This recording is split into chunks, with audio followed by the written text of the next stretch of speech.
Pro Football Focus 2022 offseason needs for all 32 NFL teams. For the Browns, number one, wide receiver, then interior defensive line, edge defensive line. So Browns with the 13th overall pick. This is said to be a pretty deep draft as far as edge rushers go, which is good news, and wide receivers.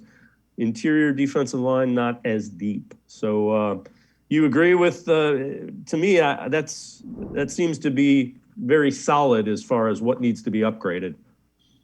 Yeah, that's exactly how I would rank them. Before the Malik McDowell situation, I might have had defensive end ahead of defensive tackle because it's more important, in my opinion. But now you probably need two new starters because both Malik's I don't expect to be back. While we know Myles Garrett will be, one of the ends next year. So, yeah, I think that's right on the button. And, that looks like, okay, those are pressing needs at important spots. And that's true. But after that, I don't feel the Browns have a lot of other needs. We can talk kicker. Obviously, we've talked quarterback.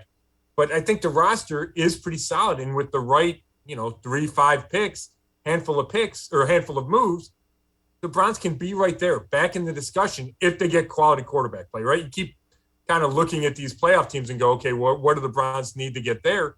From a whole roster standpoint, I think they're there. It's just the passing game needs to be better. And then, they need to fortify that defensive line because people will be leaving.